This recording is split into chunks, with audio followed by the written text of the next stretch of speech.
My name is Barbara Lee, and I was born on September 18, 1931, in Newton, Mass. All the kids in my family were born in Newton. My mother was too. My mother's name was Mary Frances Commons. I don't remember that much about my mother. She died when I was 5. She had tuberculosis.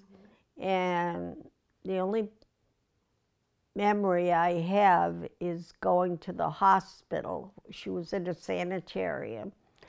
And 5 of us would go there with my father, and she would throw bags of candy down to us.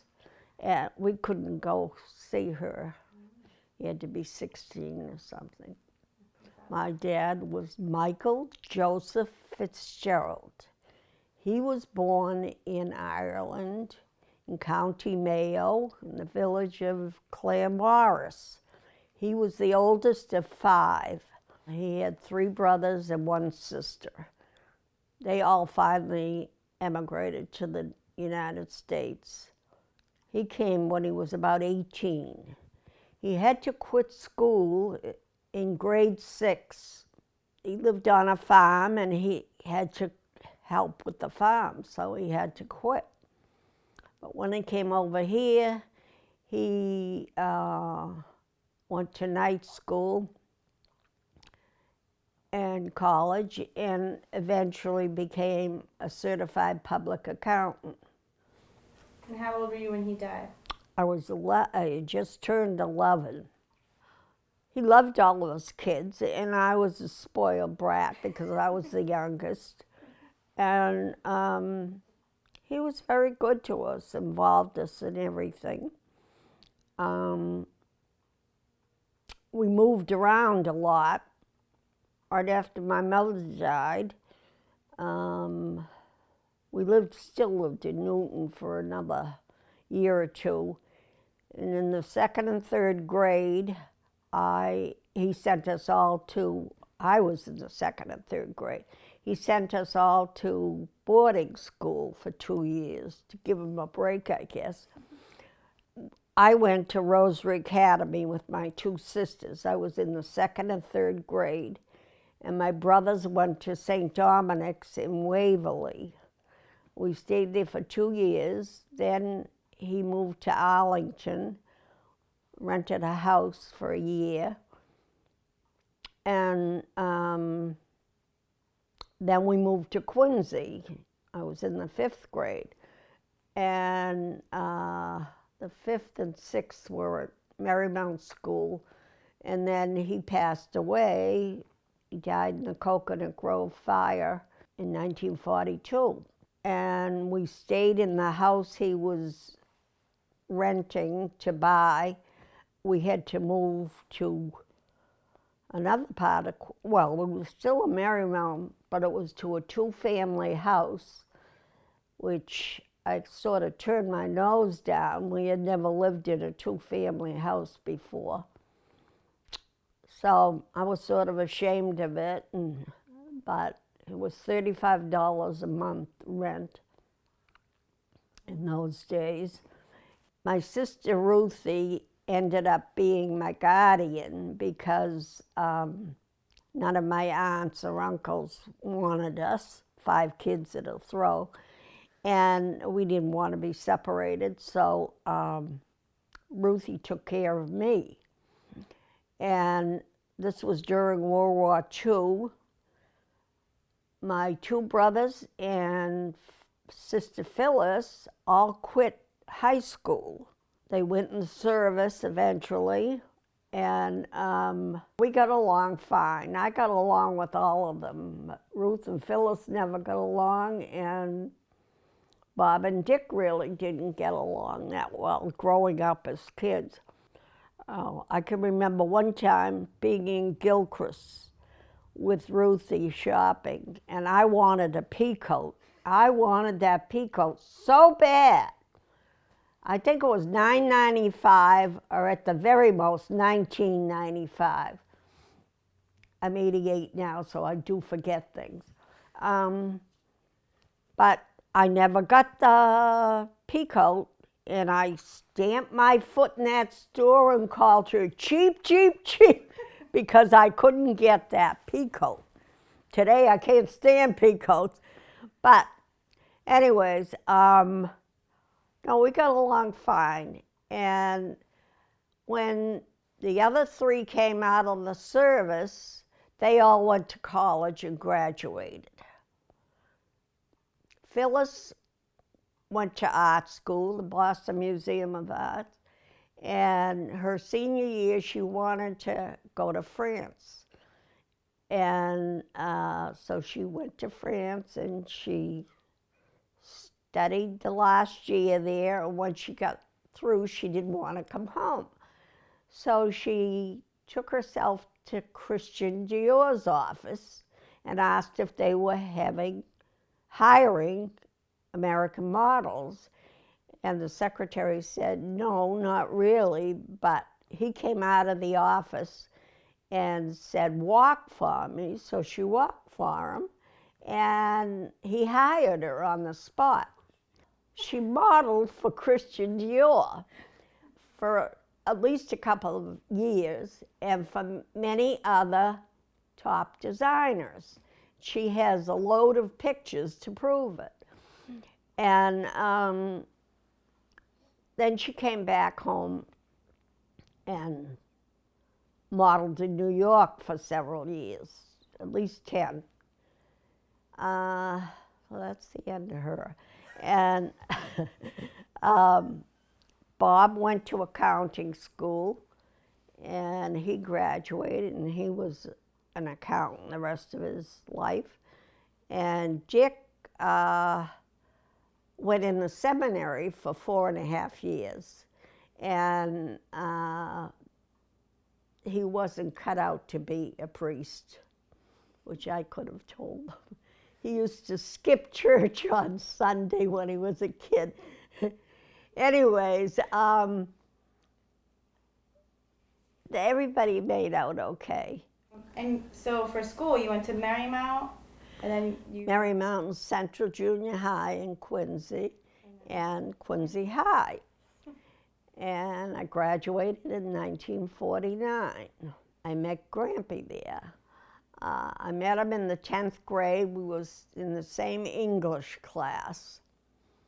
And we didn't start dating until he played football, and he was good at it. And so in senior year, our first date was in Boston. We took the trolley in. You remember trolleys? And went to the Paramount Theater, and I forget what movie we saw, but we had a good time, so we started hanging out. And in the football season, he gave me his sweater from the year before to wear, and a football to wear around my neck.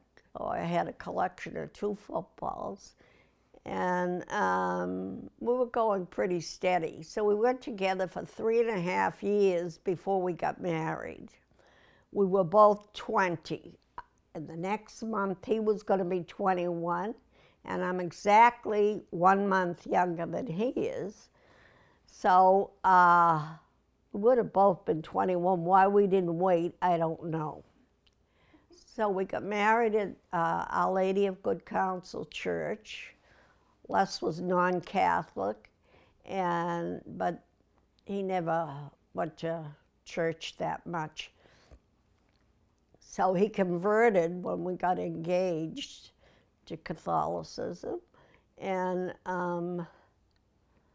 we got along fine. He proposed standing in front of the refrigerator. We were both standing. I'll always remember that. And no, naturally, I wasn't surprised, and we finally got married. My brother Dick walked me down the aisle. Did you go on a honeymoon after? Of course we went on a honeymoon. We took a car. He had a 41 Dodge at the time. Only we got married July 19th, 1952. We went to New York City. No, first we went to New Hampshire to the Allen Ranch, which was a resort. Not fancy or anything, but that's all we could afford at the time. And he was making $48 a week as an apprentice at Fall River Shipyard for Bethlehem Steel.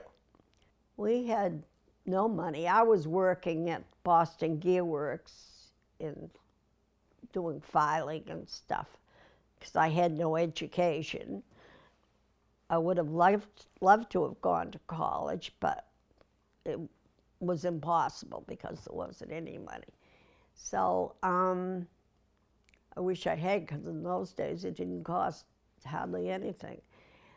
Michael was born August 6th, the year after, so a year and 3 weeks after we were married. And he graduated from apprentice school in 1954. The first year he didn't know what he wanted to do, so he just worked driving a truck for a company.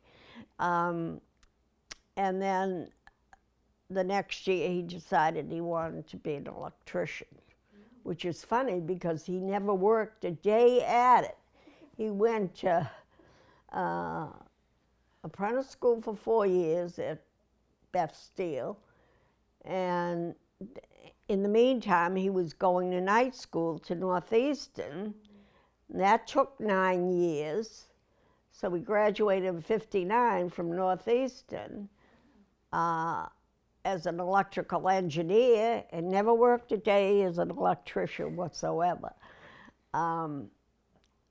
So after he got out of the apprenticeship, he went to work for Boston Edison because they had laid him off at the shipyard. There was no work. So at the Edison, he was there for 2.5 years, and then his old school teacher called him back from the shipyard and wanted him to come to work in the quality control department, which was brand new. He was the 5th person in it at the time. So, this is boring. And Gary came 2 years later, and he was born July 8th, 1955. Then we had a hiatus of 5 years before my daughter Nancy was born. And I was thrilled we had a girl. But by that time, Les had been transferred to New York, upstate New York. It was a suburb of Scotia. He was sent for 2 years, and 2 years exactly, from June of '59 to June of 1961, we finally came back to Quincy. We bought our first house in Braintree. We had saved $9,000 for a down payment. He worked crazy hours in New York. Bought a house on Elm Lawn Road. It was 2 years old at the time we bought it.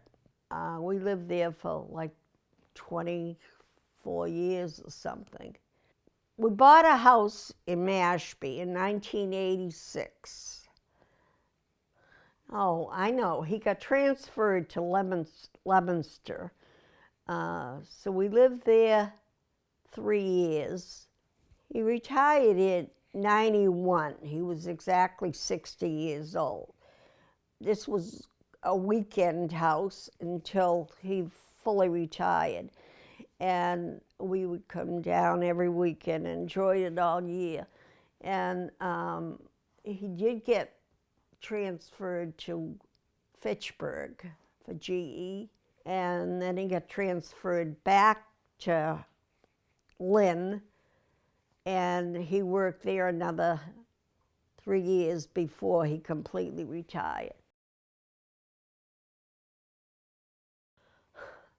It's funny. I don't know, I just loved him. We had our moments when we didn't agree with one another, but we never fought it out. Did we travel? Yes. We went on 5 cruises. I loved cruises, and they were all to the Caribbean. We liked to travel by car.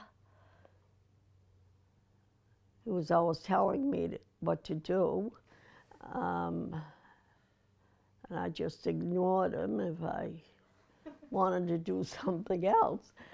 But we got along fine. You have 3 kids. What was your favorite part about being a mom to them? Oh, I don't know. Every one of them were different. They were just a lot of fun. Gary and Michael fought, when they were 2 and 3, like brothers do. But they were all good kids in school. Oh, my club, they were girls. I was the youngest. I happened to be 2 years younger than my sister-in-law, Marilyn. That's Bob's wife. She and her friends had this club going, which was strictly social. And we used to meet at everybody's house once a week. Well, then it got to be once a year. Before there's only 3 of us left out of 13. We had good times. We went out to eat, and we just gossiped about everybody and had a good time. Oh, I was active in my high school class reunion. We had 15 reunions. The last one was a month ago. And we all met at different places and had a lot of fun. The first one was, we voted in high school because it was the class of 49 to make it even to meet in 1955. Well, we had that one. And then Les and I were in New York from 59 to 61, so nobody ever had the one from 1960. So when I got back, we had a 13th, and then we had a 20th, and then every 5 years since then. So that was fun. I'll miss that. Right. It was our 70th, yeah. And now everybody's too tired to make it to the 75th. How do you spend your free time now? Like, what do you do in your free time during the week? I'm not a shopper. I hate to shop. I'm forced to food shop, but other than that, I will not go unless I really need something. And I have a lot of friends. We'll go out to eat, which I enjoy. I don't cook for myself or anybody else anymore. By the way, I made some Danish. Do you want any coffee? No, thanks. No, thanks, Barbara. I volunteer one day a week at my church's thrift shop. I sell jewelry. I always love jewelry. I don't care whether it's expensive or cheap. I like it. I read a lot of papers and magazines and stuff. You go to bingo and poker, right? I just go to bingo once a week, and I play poker with my friends once a month. I haven't gone to a movie in like 5 years. Now, what do you think about the political climate and the way things are now, Barbara? I don't like Mr. Trump, and I can't wait for the Democrats to come back. No, the world is in a tough situation. There's still a lot of poverty, violence, a lot of bad things going around, but there's still a lot of good things. You have to be optimistic and hope my grandkids aren't brought up and great-grandkids aren't brought up in the situation it is today. Do you have anything on your bucket list that you'd like to do or wish you did? I'd love to go on a vacation somewhere. No, I really don't. I've seen it all and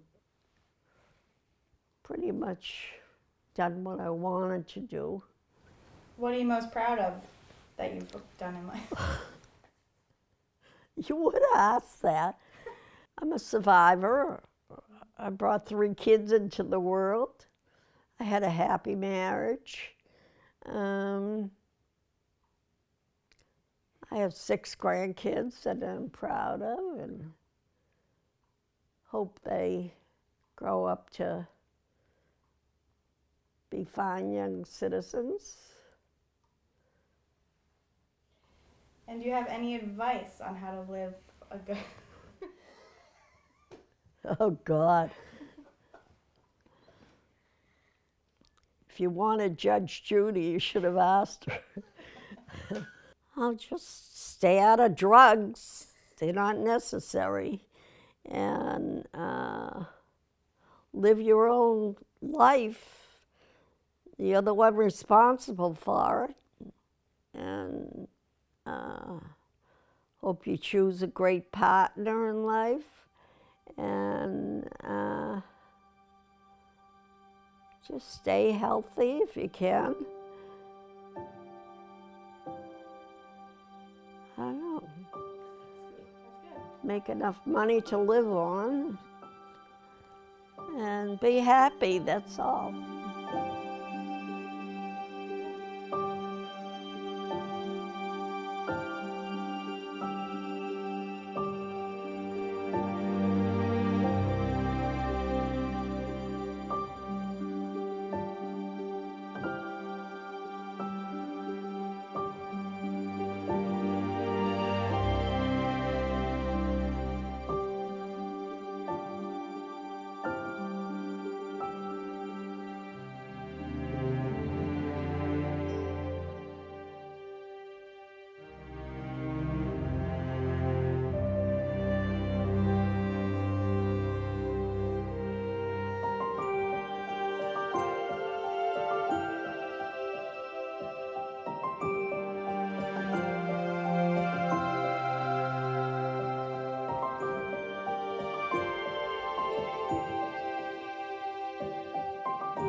They'll look at it and say, who's that old lady? Cut that out. That's it. How long did that take? I talked too long. How much more of this is there? Not much, last question.